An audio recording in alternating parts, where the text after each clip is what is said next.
नमस्कार, आदाब, बहुत बहुत स्वागत आप सभी का। आप देख रहे हैं खास कार्यक्रम नजर और नजरिया। मैं हूं आपके साथ बुशरा खानम फहाद। पहले फेज का वोटिंग खत्म हो गई है और उसके बाद जो बम्पर वोटिंग हुई है उसके बाद से बहुत सारे कयास लगाए जा रहे हैं, बहुत सारी बातें कही जा रही हैं, विश्लेषक अलग अलग तरह की बातें कर रहे हैं और ये सोचने पर मजबूर हैं कि जो इतनी ऐतिहासिक जो वोटिंग हुई है, जो कि बिहार के इतिहास में पहली बार हुई है, चुनावी इतिहास में, आखिर वो किस तरफ जा रही है। लेकिन इस सब के बीच सबसे ज्यादा अगर कोई घबराई हुई पार्टी नजर आ रही है तो वो है भारतीय जनता पार्टी। क्योंकि तमाम विश्लेषकों का ये कहना है कि किसी एक पार्टी को अगर सबसे ज्यादा नुकसान हो रहा है तो वो बीजेपी है। जेडीयू को उतना नुकसान नहीं हो रहा है, लेकिन बीजेपी को बड़े पैमाने पर नुकसान हो रहा है क्योंकि सरकार के खिलाफ नाराजगी है, सरकार के खिलाफ गुस्सा है। नीतीश के खिलाफ उतना नहीं है, लेकिन सरकार के खिलाफ है। और सरकार यानी कि डबल इंजन की सरकार, इसको लोग बीजेपी से जोड़कर ज्यादा देख रहे हैं। नुकसान चिराग पासवान को भी बड़े पैमाने पर होने जा रहा है। यानी कि एक तो मोदी जी के हनुमान और दूसरे मोदी जी खुद, तो दोनों ही पार्टियों को भारी नुकसान होने जा रहा है। ये साफ तौर पर अक्रॉस जहां कहीं भी आप डिस्कशन देखेंगे आपको ये बात इसमें कॉमन नजर आएगी।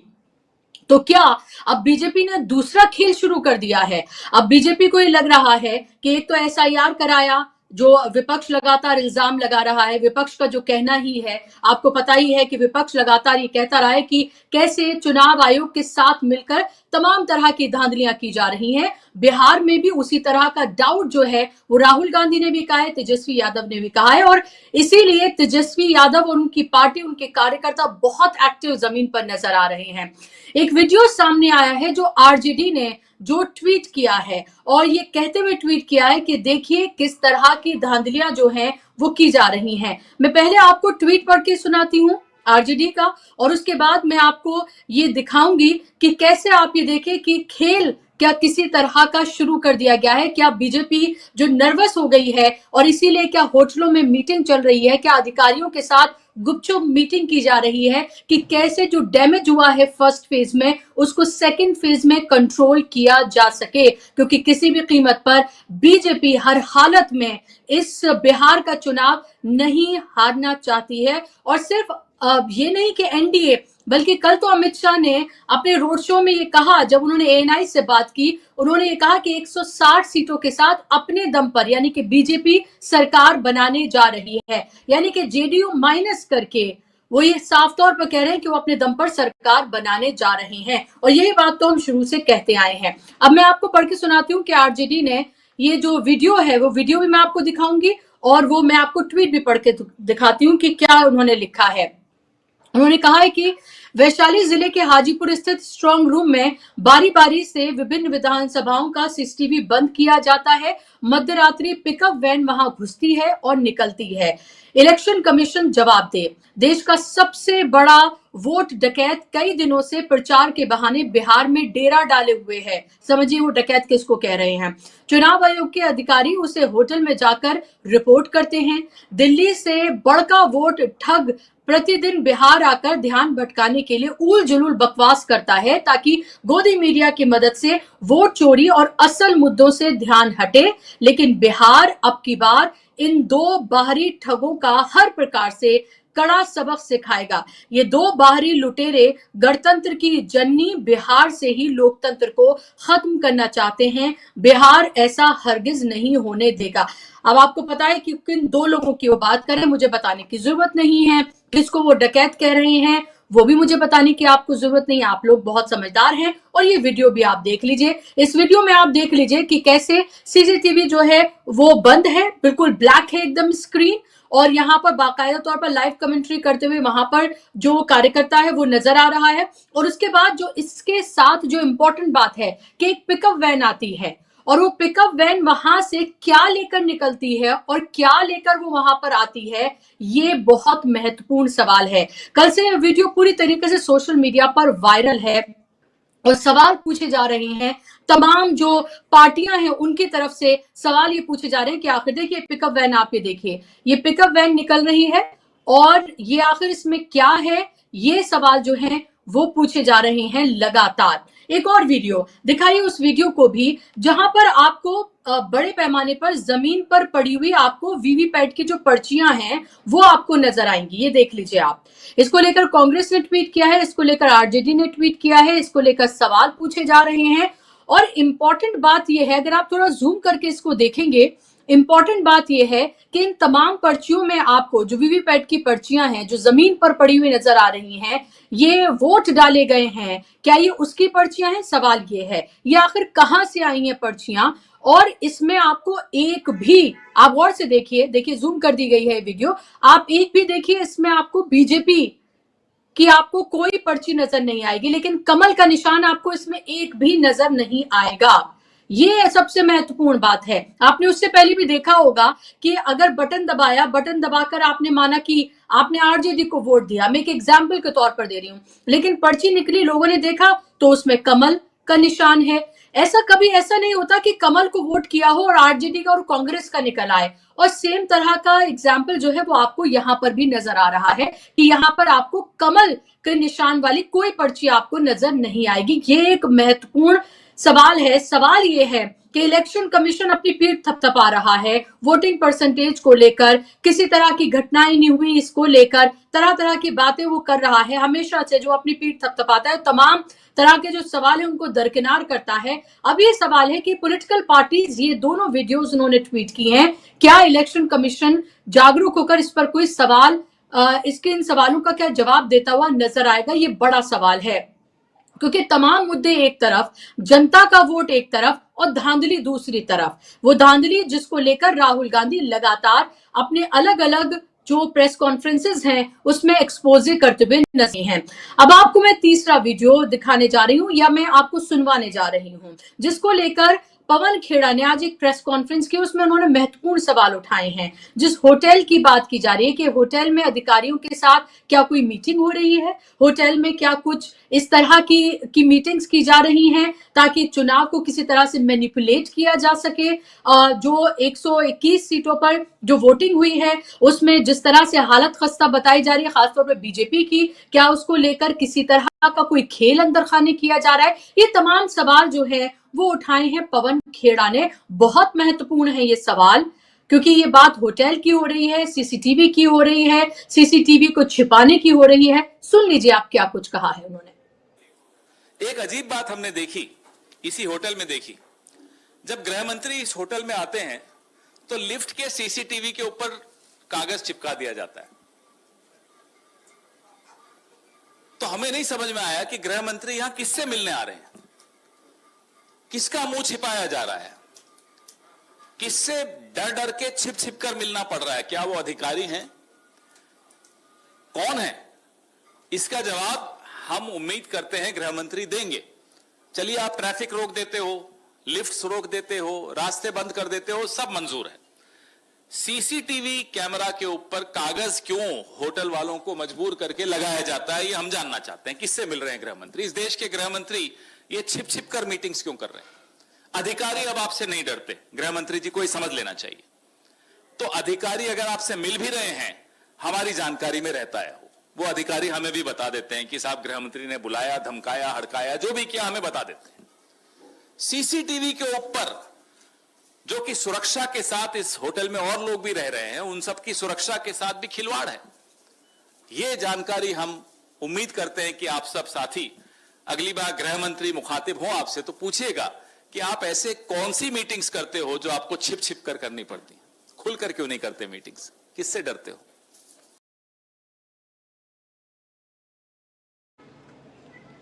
तो पवन खेड़ा को आपने सुन लिया, और सीधे तौर पर गंभीर वो आरोप यहाँ पर लगा रहे हैं, गंभीर बातें वो यहाँ पर कह रहे हैं, और शायद जिस होटल से वो प्रेस कॉन्फ्रेंस कर रहे हैं उसी होटल की वो बात कर रहे हैं।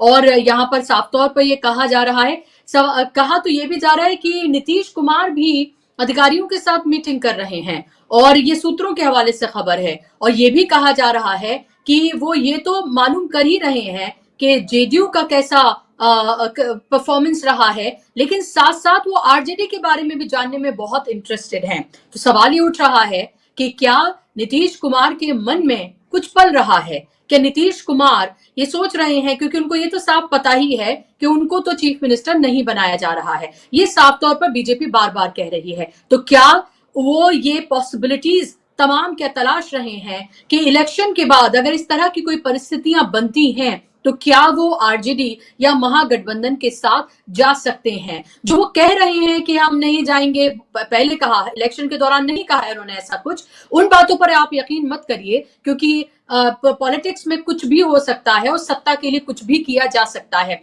लेकिन दूसरी तरफ चाहे वो अखिलेश यादव हो या फिर तेजस्वी यादव हो, राहुल गांधी हो, सबकी सभाओं में आती हुई युवाओं की भीड़ भी बहुत कुछ बता रही है। ये बता रही है कि इस बार का चुनाव बेरोजगारी पर है, इस बार का चुनाव जो है वो पलायन के खिलाफ है। भले ही महिलाओं के क्या ये कह माना जाए, बहुत सिंप्लीफाई करके एक तरह का विश्लेषण ये किया जाता है कि भाई वो नीतीश के साथ जा रही हैं, लेकिन क्या इतना ही सिंपल है महिलाओं को लेकर विश्लेषण करना कि उनको चंद पैसे दिए और वो नीतीश के कुमार के साथ चली गई, या नीतीश ने जिस तरह की नीतियां बनाई, तो ऐसा क्या हो गया कि पिछली बार से ज्यादा इस बार महिलाओं ने नीतीश के लिए ज्यादा वोट किया है? क्योंकि जो वोटिंग परसेंटेज आया है उसमें महिलाओं का वोटिंग परसेंटेज जो है, हमेशा हम बिहार में देखते हैं महिलाओं का वोटिंग परसेंटेज हमेशा पुरुषों के मुकाबले ज्यादा होता है, ज्यादा सजग नजर आती हैं वहां की महिलाएं। लेकिन क्या वहां की महिलाओं ने इस बार तेजस्वी को भी वोट किया है क्या? कांग्रेस को भी भर के वोट किया है क्या? क्या जो माई बहन जो योजना है क्या उसका फायदा भी मिल रहा है? ये तमाम तरह के सवाल हैं। और ये तस्वीर आप जो देख रहे थे इससे पहले वाली वीडियो, ये देखिए आप, अखिलेश यादव की सभा है और उसमें आप भीड़ देख लीजिए, ये कॉमन है। तो ये भी बहुत कुछ जो है वो बता रही है। और अगला फिर से आपको पता है 122 सीटों पर 11 तारीख को चुनाव होने जा रहा है। चलिए इसी सब पर हम चर्चा करेंगे, इस सब पर हम बात करेंगे। मेरे साथ दो खास मेहमान जुड़ गए हैं, वरिष्ठ मेहमान, और उनसे मैं चर्चा का आगाज करूंगी। मेरे साथ सिद्धार्थ जी हैं, इंडिपेंडेंट एनालिस्ट हैं और बिहार से ही वो आते हैं। सिद्धार्थ जी, बहुत स्वागत आपका कार्यक्रम में। मेरे साथ अरुण दीक्षित भी हैं, सीनियर जर्नलिस्ट हैं, जाना माना चेहरा है। अरुण जी, आपका भी बहुत स्वागत कार्यक्रम में। अरुण जी, शुरुआत में आपसे करूंगी, ये सब जो आपने वीडियोस देखी, क्या खेल हो रहा है? क्या खिचड़ी पक रही है? क्या करना चाहती है बीजेपी, अगर मान लें ये सच भी है जो हो रहा है? क्योंकि आरजेडी तो यही कह रही है, विपक्ष का तो यही इल्जाम है। अगर उनके इल्जामों में सत्यता है तो क्या हो रहा है? ये क्या नर्वसनेस को दिखाता है बीजेपी की? क्योंकि अगर सबसे ज्यादा किसी के नुकसान की बात कही जा रही है तो वो बीजेपी है। क्या उनका ख्वाब अपने दम पर सरकार बनाने का क्या ख्वाब ही रहने जा रहा है? बुशरा जी, एक चीज तो साफ दिखती है कि कहीं ना कहीं फ्रस्ट्रेशन तो है। वोट परसों पड़ा, कल अमित शाह ने जो कहा कि 160 सीटें लेके बीजेपी सरकार बनाने जा रही है, तो ये आंकड़ा कुछ गड़बड़ दिखता है, क्योंकि 101 सीट जेडीयू की थी, 101 सीट बीजेपी की थी और 41 सीट्स उनके दूसरे सहयोगियों की। तो ये 160 लाख कहां से रहे हैं? इसका मतलब ये है कि या तो ये जो हमेशा किया है, तोड़ फोड़ करने जा रहे हैं, खरीद फरोख्त करने जा रहे हैं। सबसे पहला तो उनके इस भाषण से ये निकलता है कि बीजेपी थैले लेके जो गई है वो सरकार बनाने के लिए वो थैले खोलेगी, ये अमित शाह के बयान से साफ जाहिर है। जो दूसरी बड़ी चीज है वो डर। एक तो सबसे बड़ी बात यह है कि गृह मंत्री वहां क्या कर रहे हैं। अगर हैं वहां तो फिर पूरा होम मिनिस्टर का प्रोटोकॉल लेके वहां क्यों बैठे हैं? रैली करने गए हैं आप, पीएम जा रहे हैं, उनके लिए प्रोटोकॉल है, ठीक है, लेकिन होम मिनिस्टर वहां बैठ के क्या कर रहे हैं? होटलों के जो खेड़ा ने कहा है, भाई सिक्योरिटी बहुत बड़ा इश्यू है देश के गृह मंत्री के लिए। और तब जब आप प्रधानमंत्री और गृह मंत्री लगातार ये कहते रहे हैं कि बिहार में घुसपैठिए हैं, बिहार में जंगल राज है, वो सब है, तो फिर सीसीटीवी कैमरे बंद करा के या उन पे कागज चिपका के अमित शाह जी किससे मिल रहे हैं, ये सबसे बड़ा सवाल है। और जो आपने कहा ना फ्रस्ट्रेशन, मुझे ऐसा लगता है कि आखिरी उपाय के तौर पर बीजेपी अगले, देखिए अब कितने दिन बचे? 2 दिन बचे, 2 भी दिन नहीं है, आज 8 तारीख है, कल चुनाव प्रचार बंद हो जाएगा, सेकंड फेज का भी। तो इसमें क्या होने वाला है? सबसे बड़ी चीज जो है वो तरीके जो अभी तक इन्होंने दूसरों पर डाले हैं, ये जंगल राज की बात करते हैं, वोट लूटने की बात करते हैं, दुनिया भर के आरोप इन्होंने आरजेडी और इंडिया गठबंधन के दलों पर लगाएं। मुझे ऐसा लग रहा है कि इनकी एक्सपर्टाइज, क्योंकि हमने दूसरे राज्यों में देखा है, पैसा सबसे बड़ी चीज है इनकी, किसी को भी खरीद लेंगे, उसके बाद पावर दिखाते हैं और आखिर में तेवर दिखाते हैं। तो आखिरी तेवर वो होते हैं कि वोट मत डालने दो, जाने मत दो, मारो लोगों को, पुलिस का इस्तेमाल करो, अफसरों का इस्तेमाल करो। तो ये वो दांव है जो हमेशा चल सकते हैं और इसमें उनकी महारत है। गुजरात से चलिए, और लोया साहब का नाम सभी को याद होगा, पंड्या साहब का भी नाम याद होगा, ये सारी चीजें उन्हीं के इर्द गिर्द घूमती है और अभी तक जो आरोप लगे वो भी सब वही है। तो मूल बात जो है, जो शक विपक्षी दलों का है, वो यही तो है कि जिस राज्य में डिप्टी सीएम चिल्लाए कि सामने उसके प्रत्याशी जो शराब पिए हुए, देखो शराबबंदी के बाद शराब बिक रही है, लेकिन वो उस दिन नहीं बोला था जब इनके एलआई की गाड़ी में, हम की वो गाड़ी में जो मैडम जा रही थी उनके साथ शराब पकड़ी गई थी, तब ये नहीं बोले। तो मूल बात यह है, साम दाम दंड भेद कुछ भी करके अमित शाह एंड नरेंद्र मोदी, अब देखिए आप प्रधानमंत्री के भाषण, प्रधानमंत्री आज भी भाषण वही दिए, कल भी वही दिए, जंगल राज, गोली, कट्टा, बंदूक, लेकिन चला कौन रहा है? मोकामा में दुलार चंद यादव की हत्या हुई, उसके बाद जिस तरह से मोदी कैबिनेट के सदस्य ललन सिंह कहते हैं कि हर आदमी जो है वो अनंत सिंह है और वो किसी को भी घर से मत निकलने दो, घर में बंद कर दो, इस पर कोई कार्रवाई। देखिए केचुआ तो अरुण जी आपका क्या एनालिसिस है? अरुण जी आपका क्या एनालिसिस है? ये जो बड़ा हुआ वोट बैंक है, आपने इतने इलेक्शंस कवर किए हैं, इतने इलेक्शंस को आपने देखा है, 20 साल जो सत्ता में है, क्या उसके लिए भी आपको लगता है कोई एक्साइटमेंट हो सकता है? क्या ये एक तरह का गुड बाय गिफ्ट भी हो सकता है नीतीश के लिए?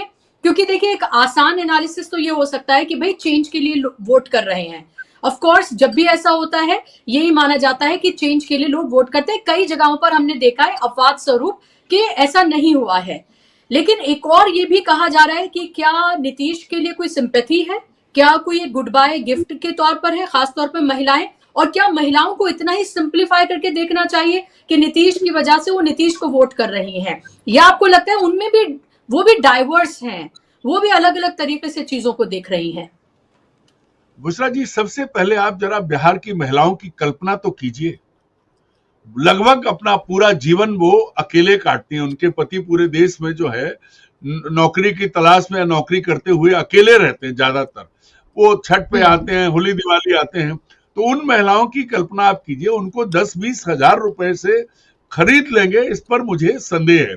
मुझे ऐसा लगता है कि जो वोट काटने की कोशिश की गई, जो वोट काटे गए हैं, जो लाखों वोट कम किए हैं चुनाव आयोग ने, उसका एक जवाब दिया है बिहार की जनता ने। इन्होंने जो वोट कम किया उन्होंने बढ़ चढ़ के वोट किया है।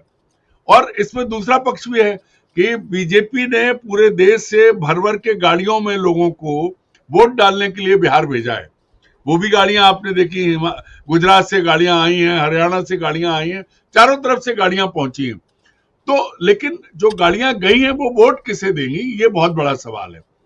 लेकिन महिलाओं पर आप मान लीजिए कि महिलाओं को आप इतना ऐसा मत समझिए कि वो 10,000 रुपए के चक्कर में, जीविका दीदी के काम में, या शराबबंदी से उनको फायदा हुआ है जब उनके पति वहां नहीं रह रहे हैं, वो बेचारे नौकरी करते घूम रहे हैं, खोली में पड़े हैं, कहीं झुग्गी झोपड़ियों में रहते हैं, पूरा जीवन काटते हैं। दिल्ली में देखिए फुटपाथ पे बिहारियों के लिए अलग ढाबे लगते हैं, जरा से ठेले में दाल चावल खाते हैं वो। तो वो लोग, उनके परिवारों को ये पता है कि जब रोजगार का वायदा है, रोजगार का वायदा तेजस्वी ने किया कि हर घर को एक रोजगार, तो ये बड़ा मुद्दा हो सकता है। और मुझे ऐसा लगता है कि महिलाएं इनके बहकावे में नहीं आने वाली। नीतीश कुमार के साथ सिंपैथी हो सकती है, लेकिन किस आधार पर? नीतीश है कहाँ? नीतीश तो पिक्चर से गायब है। उनको जो है, अब कल जब अमित शाह ये कह रहे हैं कि अब बीजेपी की सरकार बनेगी, तब नीतीश कहाँ है? इससे पहले अमित शाह ने एक तरफ बीजेपी ये कहने की कोशिश करती रही कि भाई अमित शाह ही हमारे, नीतीश कुमार हमारे अगले नेता होंगे। केशव मौर्य गए थे यूपी से, उन्होंने कहा था। लेकिन अमित शाह पहले दिन से ये कह रहे हैं कि विधायक तय करेंगे सीएम कौन होगा। और इसका मतलब क्या है? ये पूरे कैंपेन में, कैंपेन छोटा था लेकिन कहीं आपको नीतीश कुमार और अमित शाह या नरेंद्र मोदी की जुगलबंदी दिखी? नहीं दिखी। तो इनकी कोशिश है नीतीश को किसी भी तरह खत्म करो। जेडीयू की गिनती नहीं, उनका बयान 160 पाके हम जीते सरकार बनाएंगे, वो भी यही प्रमाणित कर रहा है कि भाई आपके पास नंबर नहीं, 101 आप लड़ रहे हो, अगर टोटल मान लो तो आप 143 लड़ रहे हो, क्या 143 पूरी आप जीत जाओगे? ये संभव नहीं है। तो कुल मिला के नीतीश कुमार को किनारे कर दिया है और इस बात को बिहार की जनता भी समझ रही है। अब एक और चीज है, देखिए डार्क हॉर्स को आप समझिए, बीच में पीके आ जाते हैं, आप उनका अलग दावा है। आज मैं देख रहा था वो कह रहे हैं कि बिहार की जनता ने जन स्वराज के लिए वोट किया है। तो ये जो कंफ्यूजिंग चीजें हैं उसके बीच में भाई आप बताइए, पूरे चुनाव में नरेंद्र मोदी और अमित शाह ने एक शब्द प्रशांत किशोर पांडे पर नहीं बोला है, क्यों? एक शब्द ओवैसी पर नहीं बोला है, क्यों? ये इनके जो हैं इनके जो है अलग अलग तरह से दूत हैं, ये खत्म करना चाहते हैं विपक्ष को, ये जिसको वोट कटवा के रूप में गए हैं। कुल मिला के महिलाओं पर मेरी अपनी राय है कि महिलाओं को आप प्रो बीजेपी प्रो नीतीश नहीं देख सकते। महिलाओं के जो दुख है, जो दर्द है, और खासतौर पर बिहार के महिलाओं की एक बात और समझिए आप, गरीब तबका जिसको महादलित कहते हैं, सिद्धार्थ जी बिहार से आते हैं, मैं अभी की बात कर रहा हूं, उत्तर प्रदेश में 3 महीने पहले तक बिहार से लड़कियां खरीद के लाई गई हैं, उनकी शादियां कराई गई हैं, और दलितों की, मुसहरों की लड़कियां हैं। ये क्या है? इस पीड़ा को बिहार की महिला समझेगी। हम और आप तो दूर बैठे हैं, लेकिन वहां कुछ भी नहीं, 20 साल की बात करते हैं लेकिन जंगल राज की बात करते हैं। तो मैं नरेंद्र मोदी, अमित शाह और नीतीश कुमार से एक सवाल पूछना चाहूंगा, ये बेटियां बिहार की क्यों बिक रही हैं चारों तरफ? क्यों? चाहे वो घरों में दिल्ली बंबई के उसमें नौकरी के लिए ह्यूमन ट्रैफिकिंग हो, या फिर उनको शादी के लिए यूपी और हरियाणा में बेचा जा रहा हो, इस पर कोई बात नहीं है। तो वो बताएं जिन्होंने अपनी बेटी को भेजा है, वो उनसे आप ये मत उम्मीद करिए कि वो एक तरफा वोट करें, ये पक्का है। ओके, मैं आपके पास लौट रहा हूँ जी। इम्पोर्टेंट एनालिसिस है, ऑफ कोर्स ये इसको इतना सिंप्लीफाई करके नहीं देख सकते। सिद्धार्थ जी, पहला कमेंट आपका, जो ये सब कुछ जो वीडियोस आ रहे हैं, जो सरफेस हो रहे हैं, इनको आप कैसे देख रहे हैं? और क्योंकि इल्जाम तो यही है, और जो खासतौर पर जो पर्चियां हैं, हमेशा यही होता है, और उसमें भी कमल का फूल जो है उसके निशान की एक भी पर्ची नहीं है, तो ये भी अपने आप में एक तरह का आप समझ सकते हैं, और जनता को भी पता है, तो ये सब उनको पता चल गया है। तो मेरा आपसे सवाल कि इसको किस तरह से देखा जाए, और जो पवन खेड़ा ने भी कहा है कि सीसीटीवी पर कागज लगाकर ये सब कुछ जो किया जा रहा है, क्या आपको लग रहा है कि कोई खेल अब दूसरे तरीके का क्या शुरू हो गया है? जी बुशरा जी, आपने जो सवाल किया उसका जवाब थोड़े से बाद के भाग में दूंगा, क्योंकि ये जो सवाल आपने किया है उसका एक संदर्भ है, और संदर्भ में मैंने देखा कि 2 बार आप इस कार्यक्रम में अभी तक चर्चा कर चुकी हैं कि महिलाओं का वोट किधर जाएगा, वो उसको आप सिंप्लीफाई करने की कोशिश कर रही हैं। बहुत सीधी सी बात है, दुनिया भर में कहीं भी कोई भी महिला हो, महिलाओं के अंदर 2 गुण होते हैं, वो पुरुषों से ज्यादा संवेदनशील भी होती हैं और पुरुषों से ज्यादा अहिंसक भी होती हैं। सबको पता है, दुनिया भर की कोई भी महिला हो पुरुष से अधिक संवेदनशील होती है और पुरुष से अधिक अहिंसक होती है। इसीलिए आप जेल में जाके देखिए, महिलाओं की संख्या कम होती है, पुरुष ज्यादा जेल में होते हैं, क्योंकि अपराध दर पुरुष के ऊपर ज्यादा होता है। पूरे बिहार में महिलाएं हैं, लेकिन बिहार में केवल 101 जगह पर जेडीयू के कैंडिडेट खड़े हैं। तो जहां पर जेडीयू का कैंडिडेट है, वहां पर महिलाएं क्योंकि संवेदनशील हैं और उनकी नीतीश के प्रति एक सिंपैथी है, वो जेडीयू को तो वोट डालेंगी। लेकिन जहां पर जेडीयू नहीं खड़ी है, उनके सामने जेडीयू के बदले माफ कीजिएगा, बीजेपी खड़ी है या एलजेपी खड़ी है, वहां पर उन महिलाओं को वो संवेदनशीलता दिखाने के लिए कोई नीतीश कुमार का तो वोट नहीं डाल रही है। उनको पता है कि वो वोट जिनको डालेंगी उसके कारण बिहार में अपराध बढ़ेंगे, क्योंकि बिहार में अपराध बढ़ रहे हैं ये पता है, और महिलाएं मूलतः अहिंसक होती हैं। तो बीजेपी को महिलाएं वोट नहीं डालेंगी, क्योंकि बीजेपी जहां भी रहती है वहां अपराध दर बढ़ता है, तो एक गुंडागर्दी टाइप का लोगों के मन में एक परसेप्शन आ जाता है।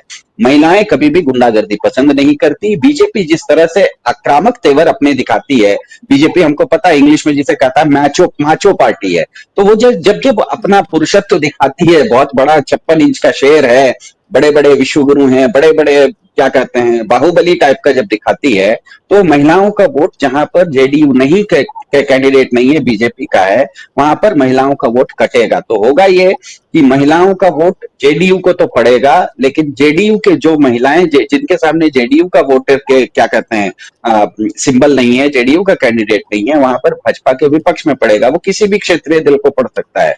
दूसरी बात ध्यान में रखना है कि ये राष्ट्रीय दल बीजेपी वगैरह जितना चाहे चिल्लम मचा लें, लेकिन बिहार का जो चुनाव होता है वो बिहार का चुनाव मूलतः क्षेत्रीय दलों का चुनाव होता है। राष्ट्रीय दलों को कुल मिला के बिहार में 30% सीटें नहीं आती, मतलब बिहार में 10 में से 7 आदमी क्षेत्रीय दलों को ही वोट करते आया है। इस बार भी वही पैटर्न रहेगा। अब जो क्षेत्रीय दल हो सकता है इस गठबंधन के हिस्सा हो या उस गठबंधन के, लेकिन राष्ट्रीय दलों को का चुनाव क्या कहते हैं बिहार का चुनाव राष्ट्रीय दलों का चुनाव नहीं है, क्षेत्रीय दलों का चुनाव है, और इस बार भी वो क्षेत्रीय दल ही आगे आपको रहते हुए दिखेंगे। दूसरी बात, बहुत मजेदार बात यह है कि परसों से जिस दिन से वोटिंग हुई है उस दिन शाम से बहुत पूरे देश में एक हल्ला मचा हुआ है, अखबारों में छप रहा है कि सारे रिकॉर्ड टूट गए, बहुत ज्यादा वोट पड़ गया, इतना वोट कभी पड़ा नहीं था। और टीवी लाइव के भी दर्शक बहुत जगह इसको देख रहे हैं। पूरे पूरे भारत में एक तरह का केंचुआ का प्रचार हो गया है कि देखिए वोट बढ़ गए, वोट डालना, बिहार में वोट बढ़ गया। देखिए हम लोग ना बिहार में एक आर्यभट्ट हुए थे 2500 साल पहले, दुनिया के सबसे बड़े मैथमेटिशियन। उनसे पहले गिनती गणित में सिर्फ 9 तक होती थी, जीरो उन्होंने सबसे पहले खोजा। इसीलिए भारत के क्या कहते हैं हमारे धर्म में भी ग्रह की संख्या 9 है, 9 ग्रह माना जाता है। मतलब 10 तक पहले गिनती आती नहीं थी, लोग 9 तक ही गिनती करते थे। आज आर्यभट्ट बिहार के थे, उन्होंने पहले व्यक्ति थे जिन्होंने शून्य का आविष्कार किया। उसके बाद संख्या शून्य से जब शुरू होता है 9 के बाद 10 भी लगता है, उसके बाद हजारों लाखों तक चला जाता है। तो मैथमेटिक्स में, गणित में बिहार बहुत तेज होता है। ये जो केचुआ कर रहा है ये लोगों के आंख में धूल झोंक रहा है। कैसे, मैं आपको बताता हूँ। 100 में से आपके बच्चे को या मेरे बच्चे को 64 नंबर आया, इसका मतलब उसको 64% आ गया। सही बात है। 100 में अगर किसी को 64 नंबर आता है तो उसको 64% आता है। लेकिन अगर किसी को 90 में से 60 नंबर आता है तो भले उसको नंबर 4 घट गया हो, लेकिन उसका परसेंटेज हो जाता है 67, क्योंकि डिनोमिनेटर खेल होता है, डिनोमिनेटर का एक खेल होता है।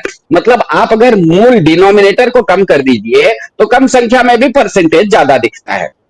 बिहार में ये जो 121 सीटों पे चुनाव हुए हैं, इस बार 2,43,00,000 वोटरों ने यहां पर वोट किया है। इन्हीं सीटों पर 5 साल पहले जो वोट हुआ था 2,19,00,000 लोगों ने वोट किया था। मतलब 24 लाख ज्यादा वोटरों ने वोट किया है इस बार। सही है। लेकिन इस 5 साल में बिहार में उन्हीं 121 क्षेत्रों में कुल मिला के 18 से ऊपर की जनसंख्या कितनी बढ़ी?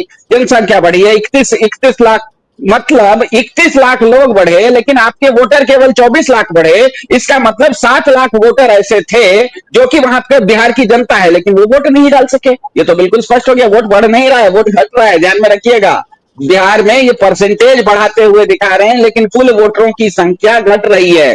और जो ये वोटर बढ़ते हुए दिखा रहे हैं वो तो दिल्ली का एक आम आदमी ने बता दिया था कई साल पहले। एक बार पहले विधानसभा में ईवीएम हैक करके बता दिया। वो चीज करने की ये कोशिश कर रहे हैं, जब रात में गाड़ियां आती हैं और ईवीएम ले जाने की कोशिश करती हैं, या आपको पर्ची जो दिख रही है, ये चीज तो दिल्ली विधानसभा में एक आम आदमी ने दिखा दिया था कि ईवीएम कैसे हैक होता है। और परसों उसी आम आदमी ने दिखा दिया कि कैसे भाजपा के सांसद जैसे बड़े बड़े लोग दिल्ली और बिहार दोनों राज्य में वोट कर रहे हैं। सोनीपत से ट्रेनें चल रही हैं। तो वोट जो इनके बढ़वाने की कोशिश हो रही है ना, बिहार के लोगों के वोट कटे हैं। और भाजपाई लोग जिस तरह से सर्कस का तंबू पुराने जमाने में होता था, आज इस गांव में, कल उस गांव में, परसों उस गांव में, तो जहां जहां चुनाव होता है भाजपा का एक तंबू है, सर्कस का तंबू है। उसमें सांसद से लेके बहुत सारे लोग ट्रेनें भी चलाते हैं, उसमें ये लोगों को ले जाते हैं और वो वोट करवा देते हैं। तो ये जो असल में बिहार में वोट प्रतिशत घटा है, लेकिन भाजपा ने अपने लोगों को बाहर से लाके फर्जीवाड़ा में वोट बढ़ाया है। ये भी बिल्कुल अब स्पष्ट है। अब सवाल ये उठता है कि ये स्थिति आई क्यों है? क्योंकि 2024 के लोकसभा चुनाव ने भाजपा को ये रियलाइजेशन ले आया, भाजपा को ये एहसास हो गया कि उसने सब कुछ कर लिया, उसने देश प्रेम कर लिया, उसने राष्ट्रवाद कर लिया, पुलवामा हो गया, ये हो गया, वो हो गया, मंदिर मस्जिद सब कुछ कर लिया, बुलडोजर, सब कुछ करने के बाद भी अयोध्या से लेके चित्रकूट भी वो हारे। और वो ये समझ गए कि इस देश की 140 करोड़ में से 115 करोड़ जनता भाजपा को वोट नहीं करती है। भाजपा को समझ में आ गया कि वो लोकप्रिय नहीं है। अब जो लोकप्रिय नहीं है वो चुनाव नहीं जीत सकती, उसको पता है। उसके सामने एक ही अब रास्ता बचता है सत्ता में रहने का, फर्जीवाड़ा भाजपा की मजबूरी बन गई है। इसका सीधा सीधा उदाहरण है 1980 और 90 के दशक में, आपको याद होगा, एक समय था कि भारत पाकिस्तान के बहुत सारे मैच शारजाह में होते थे। उसके बाद अचानक भारत ने वहां शारजाह में मैच खेलना बंद कर दिया, कहा कि वहां पर तो पूरा मैच फिक्सिंग हो जाता है, अंपायर से लेके वहां पर जो मैच चलाता है वो तब की फिक्सिंग कर देता है। तो ये एक पूरी की पूरी बिल्कुल स्पष्ट कोशिश है, जिस तरह की आपने बताया कि होटल के सीसीटीवी कैमरे रोके जा रहे हैं, बंद किए जा रहे हैं, जो स्ट्रांग रूम है जहां पर ईवीएम के मशीन रखे हैं वहां पर टीवी स्क्रीन ब्लैकआउट हो जाता है, पीछे से गाड़ी आती है, वो गाड़ी क्या करती है पता नहीं, वीवीपैट की पर्चियां मिल रही हैं जिसमें कि भाजपा का कमल का नाम ही नहीं है, इसका मतलब वहां कहीं अदला बदली हो रही है। तो ये अब बिल्कुल स्पष्ट हो गया है कि भाजपा को पता है कि वो चुनाव जीत नहीं सकती, वो लोकप्रिय नहीं है। ये रॉकेट साइंस नहीं है, मैथमेटिक्स बहुत सिंपल सी चीज है। मैथमेटिक्स ये हाई स्कूल का मैथमेटिक्स है, हाई स्कूल का भी नहीं, प्राइमरी स्कूल का मैथमेटिक्स है। प्राइमरी स्कूल का मैथमेटिक्स हम समझ गए, भाजपा नहीं समझी होगी क्या? भाजपा को भी मालूम है कि अब वो चुनाव लोकप्रियता से नहीं जीत सकती, फर्जीवाड़ा करना भाजपा की मजबूरी बन गई है। अब फर्जीवाड़ा जो है, चुनाव क्योंकि अलग अलग फेजेस में होता है, प्रचार के समय एक तरह का फर्जीवाड़ा करेंगे, प्रचार के समय सत्ता में आप हैं 20 साल से, लेकिन लोगों को डर दिखाएंगे 20 साल पुराना जंगल राज का, इसका मतलब फर्जीवाड़ा है, आपको तो अपना काम करना है। तो प्रचार में जो फर्जीवाड़ा कर सकते हैं वो करेंगे। चुनाव के दिन इनके सांसद जो दिल्ली में नौकरी करते हैं, दिल्ली में दरमाहा लेते हैं, वो कहते हैं कि हम बिहार में आके वोट करेंगे, और जब पूछते हैं तो कहते हैं कि हम बिहार के मूल निवासी हैं। अरे भैया, मूल निवासी वोट नहीं डाल सकता है। अगर मूल निवासी वोट डालना शुरू करेगा ना तो ऋषि सुनक भी बोलेगा कि हम हिंदुस्तान के दामाद हैं, हम यहाँ के मूल निवासी, हमको यहाँ वोट डालने दो। वोटर मूल निवासी नहीं होता है। आप जहां साधारण रूप से रहते हैं, खाते पीते हैं, जहां आप कमाते हैं, आप वहां के वोटर होते हैं। अब दिल्ली के सांसद हैं, दिल्ली में काम करते हैं, दिल्ली में दरमाहा लेते हैं, अब बिहार में जाके वोट करते हैं, पूछते हैं तो दिखाते हैं कि देखिए ये मेरी मातृभूमि है। तो मातृभूमि तो ऋषि सुनक की भी भारत है, कमला हैरिस की भी भारत है। वो सब कहेंगे कि हम भारत में जाके वोट करेंगे, आप देंगे क्या? तो ये सब करके भाजपा अपने आप को, ये फर्जीवाड़ा करना अब भाजपा की मजबूरी बन गई है।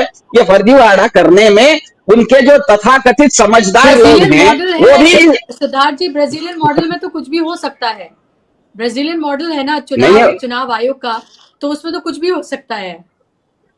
नहीं, मैं तो अल्लाह का शुक्र है कि जिसने भी वहां पर इंटरनेट में सर्च करके मॉडल डाला, उसने ब्राजीलियन मॉडल डाला, वो कहीं में जॉर्जिया मेलोनी इटली वाली का फोटो डाल देती तो ऐसे ही हमारे प्रधान जी की ट्रोलिंग बढ़ गई होती है, ऐसे ही वो ट्रोल हो रहे हैं इस बात पर। तो अब क्या कहें, तो भाजपा के साथ आप समझिए, आप 1 मिनट के लिए भाजपा के स्थान पर बैठ के देखिए कितनी बड़ी उनकी मजबूरी है, कितनी बड़ी समस्या है। वो जान रहे हैं कि ये मैच हार रहे हैं, हारता हुआ हारता, एक कहावत है ना, हारता क्या न करता, मरता क्या न करता। भाजपा को ये पता है कि उसने 2014 से 2024 तक इस देश में सब कुछ कर लिया, नोटबंदी कर ली, क्या कहते हैं, बालाकोट में अपने भारत में आतंकवादी हमला हो गया, क्या कहते हैं इसमें पुलवामा में भारत ने बालाकोट में जाके हमला कर दिया, मंदिर खड़ा कर दिया, क्या कहते हैं बुलडोजर चला लिया, नोट बदल दिया, जीएसटी ले आए, सब कुछ अच्छा बुरा जितना भी तंत्र उनको लगाना था, सारा कुछ कोशिशें करने के बाद जब भाजपा ने 2024 का चुनाव में देखा कि अयोध्या और चित्रकूट भी वो हार रही है और इस देश के 140 में से 115 करोड़ लोग उसको वोट नहीं डाल रहे हैं, इसका मतलब ये वो चुनाव अब लोकप्रियता से चुनाव नहीं जीत सकती, हारा हुआ मैच है। अब आप भी साधारण में बात बोलता हूं और ये बात के बाद बोल के खत्म कर देता हूं। डीबी लाइव के दर्शक भी बहुत सारे लोग क्रिकेट देखते हैं। मान लीजिए मैं इंडिया टीम का फैन हूं और इंडिया टीम का मैच देख रहा हूं। मान लीजिए किसी मैच में भारत की स्थिति बहुत दयनीय हो गई, 8 विकेट 9 विकेट गिर गया, उस समय हम मनाना शुरू करते हैं फैन के नाते कि भैया बारिश उरिश आ जाए, कम से कम ये मैच बच जाए हमारा, कम से कम बारिश भी आ जाए ना तो हम हारने से बच जाएं। इसी को कहते हैं भाजपा जानती है कि वो चुनाव हार रही है, इसीलिए सब कुछ वो करेगी, कोई भी फर्जीवाड़ा अब वो करना उसकी मजबूरी हो गई है। वो सीसीटीवी ईवीएम में हैकिंग भी करने की कोशिश होगी, वीवीपैट बदलने की भी कोशिश होगी। होटलों में बड़े बड़े, मुझे आश्चर्य होता है कि भारत के नंबर 2 जो संवैधानिक पद पर व्यक्ति हैं, उनको छुपके किसी से मिलने की क्या जरूरत है भाई? वो तो जिसको बुलाएंगे वो सामने आके मिलेगा। उनको छुपके अगर मिलने की बारी आ रही है, अगर स्ट्रांग रूम का सीसीटीवी बंद हो रहा है, स्ट्रांग रूम में गाड़ियां जा रही हैं, इसका मतलब ही है कि भाजपा पूरी तरह से हताश है और भाजपा को भी ये पता है कि बिहार में चुनाव उसके हाथ से जाता हुआ मुझे दिख रहा है। ये मोटा मोटी भाजपा के हाथ से तो जाता हुआ दिख रहा है ये चुनाव। बिल्कुल, ये बिल्कुल साफ तौर पर दिख रहा है और इसीलिए ये हताशा, ये सब कुछ नजर आ रही है। इसीलिए कट्टे, दोनाली और इन सब पे जो है प्रधानमंत्री हमारे उतर आए। हालांकि अब उनकी किसी भी तरह की कोई भाषा का वो इस्तेमाल करें, उससे कोई ताज्जुब अब नहीं होता है। मैं एक और वीडियो ये देख रही थी कि धीरेन्द्र शास्त्री जो हैं वो बाकायदा तौर पर मार्च निकाल रहे हैं, उसमें क्रिकेटर, सेलिब्रिटी उनके साथ हैं। खुले तौर पर हिंदू राष्ट्र की बात की जा रही है, खुले तौर पर यहाँ पर जात पात को हम खत्म कर रहे हैं, ये बात कहते हुए हिंदू राष्ट्र, सनातन को एक साथ जोड़ने की बात जो है वो की जा रही है। और यही बात तो राहुल गांधी और तमाम लोग बार बार कह रहे हैं कि कैसे संविधान को बदला जा रहा है, संविधान को बदलने की पूरी पटकथा लिखी जा रही है। वरना एक देश जो कॉन्स्टिट्यूशन से चलता है, जो एक लोकतांत्रिक देश है, जहां पर सबके अधिकार जो है वो एक है, वहां पर कोई एक शख्स, कोई एक बाबा सामने निकलकर कैसे ये हिंदू राष्ट्र की बात खुले तौर पर उसको ग्लोरीफाई किया जा रहा है, उसको मंचों पर बिठाया जा रहा है, इस पर सिर्फ ताज्जुब भी किया जा सकता है। हालांकि 2014 के बाद इन तमाम चीजों पर ताज्जुब भी नहीं होता है, लेकिन ये हम सबके लिए बहुत ही कंसर्न की बात है कि देश कहां जा रहा है। इस पर मैं बाद में आऊंगी, किसी और दिन इस पर डिस्कशन सही। लेकिन अरुण जी, सवाल मेरा यह है कि जो हम एक पैटर्न देखते रहे हैं जातियों का, एक MY समीकरण की बात होती है, एक EBC और दलितों की बात होती है, OBC के वो कहीं ना कहीं नीतीश की तरफ जाते हैं। क्या इनसे अलग हटकर युवा, महिला और एक तरह से मिड हम उसमें देखें तो पुरुष, इन सब की भी क्या एक आपको लगता है कि एक अलग कैटेगरी बन रही है इससे ऊपर, जो बेरोजगार हैं, जिनको पीटा गया है, जिनके साथ अत्याचार किया गया है, वो एक बदला लेना चाहते हैं, बदलना चाहते हैं और वो जात पात से उठकर वोट करना चाहते हैं? क्या ऐसा आपको लग रहा है? क्योंकि देयर इज समथिंग अनयूजुअल जो मुझे लगता है इस बार बिहार के चुनाव में हो रहा है पहले से अलग। देखिए बुशरा जी, मैं आज आपको दो तीन चीजें बताता हूँ। पहले एक लाइन में ये बता दूं कि इस यात्रा को लेकर आज दतिया में झड़प हुई है। हिंदूवादी संगठन और कुछ लोग जो भीम आर्मी या कुछ ऐसे संगठन थे जो इस यात्रा का विरोध कर रहे हैं, उसको लेकर के दतिया में लंबी लड़ाई, झगड़ा हुआ है आज। एक तो ये है। दूसरी बड़ी चीज ये है जो आपने सवाल उठाया। सवाल ये है कि आज कौन सा दिन है आपको याद है? आज 8 नवंबर है। आज के दिन ही 2016 में नोटबंदी हुई थी। वो तारीखों को मिलाइए, किसने मोदी के फैसलों ने गरीब, अमीर, अगड़ा पिछड़ा सब, जिसके घर में पुराना 1000 का नोट था बचा हुआ, उसको भी लाइन में लगना पड़ा।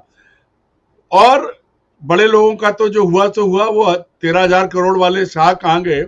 मैं जो मुद्दे की बात यह है वो यह है कि इन्होंने जाति तो खत्म कर दी, इन्होंने गरीब और अमीर का जो खेल है वो किया है। पीड़ित कौन है? पीड़ित युवा हैं, उनको नौकरी नहीं है, उनको पकौड़े तलने की बात कर रहे हैं। महिलाओं को लीजिए, आप देखिए पूरे देश में महिलाओं पर अत्याचार का जो मामला है उसमें बिहार कहीं पीछे नहीं है, बिहार में सबसे आगे है। तो इन्होंने जितने नैरेटिव बनाने की कोशिश की है, वो नैरेटिव उनको बिहार के लोग उत्तर दे रहे हैं। और बढ़ा हुआ वोट परसेंटेज इसी को प्रमाणित करता है कि तुमने वोट काट लो, हम ज्यादा मिलके वोट डालेंगे। ये एक प्रमाण है। देखिए युवा जो है, अब बिहार से कन्हैया कुमार भी आते हैं और तेजस्वी तो है ही हैं, तो ये भी जो पिछले, अगर जातीय गणित देखें तो OBC और दलित, महादलित सब मिला के तो नंबर काफी बड़ा है।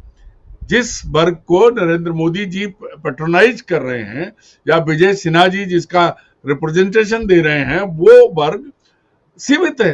बिहार में अगले पिछले की लड़ाई बहुत पुरानी हो गई है। और लालू के बाद नीतीश क्या है? नीतीश भी कुर्मियों के नेता है।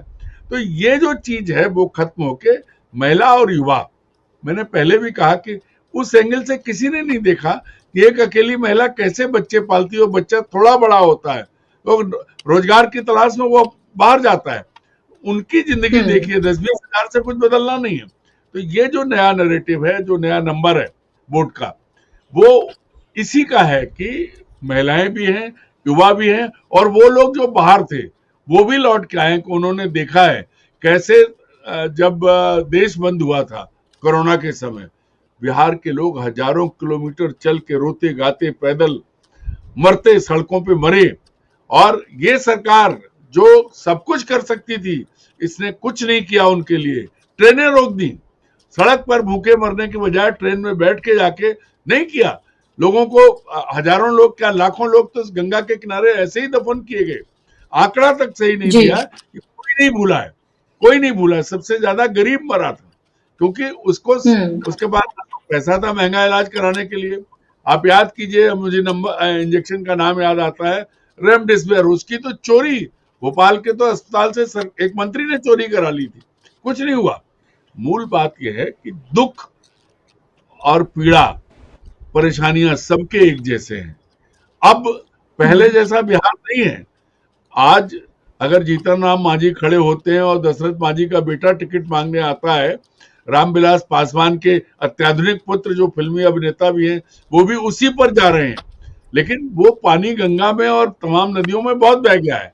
अब सबको अब एक प्लेटफॉर्म है, वो कष्ट का, पीड़ा का, दुख का।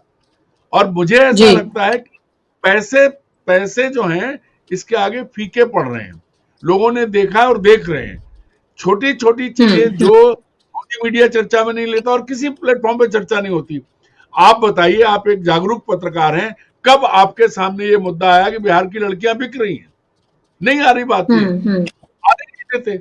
ये जो चीजें हैं, तो लोकल लेवल पे जो लड़कियां, जो महिलाएं झेल रही हैं, जो तकलीफें झेल रही हैं, उनका एक अलग सोचने का तरीका है।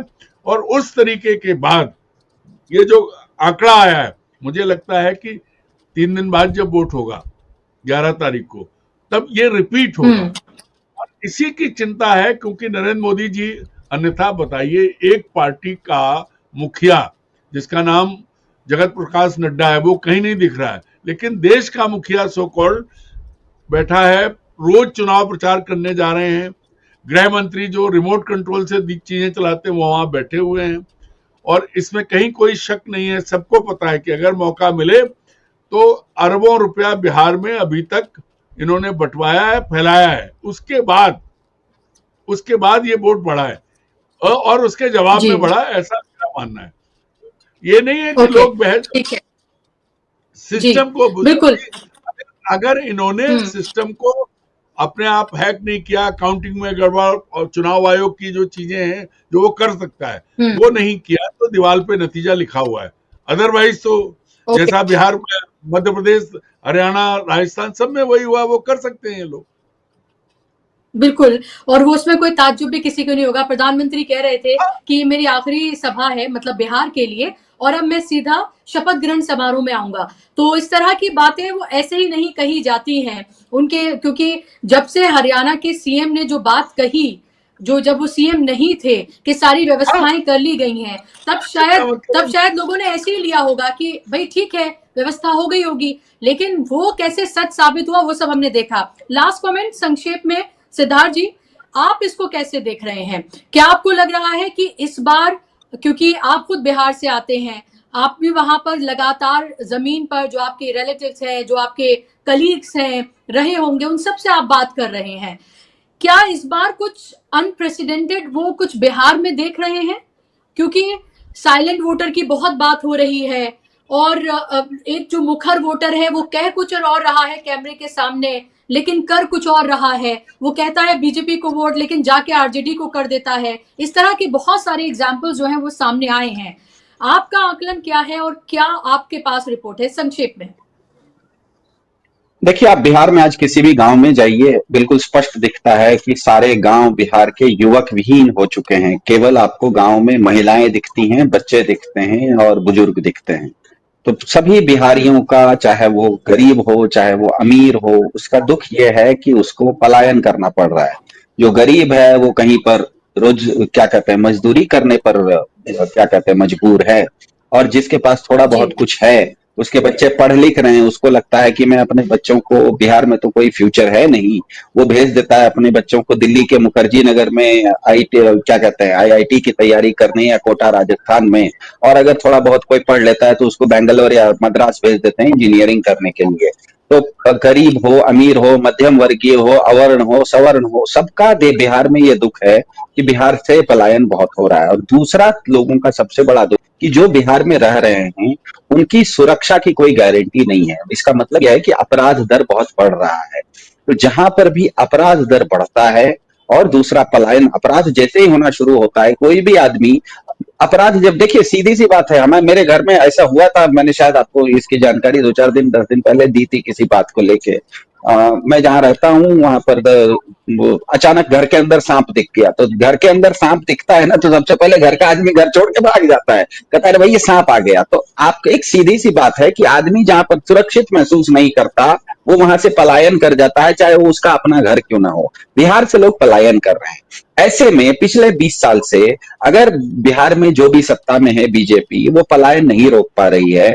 56 इंच के इनके शेर हैं, ये कह रहे हैं कि हम पूरे दुनिया के विश्व गुरु हैं, और अगर वो भी कुछ नहीं कर पा रहा है तो ध्यान में रखिएगा, जब आदमी बहुत, मेरे घर में कोई भी बहुत बीमार पड़ जाता है, जब कोई रास्ता नहीं बचता हम डॉक्टर के पास ले जाते हैं, और अगर डॉक्टर कहता है कि मैं भी इसको नहीं बचा पाऊंगा, तो सबसे ज्यादा गुस्सा उस डॉक्टर पर हमें आता है कि भैया मैं तुम्हारे पास, तुम तो मेरे अंतिम क्या कहते हैं होप थे, तुम तो मेरी अंतिम आशा थे, तुम भी तो नहीं कर रहे हो।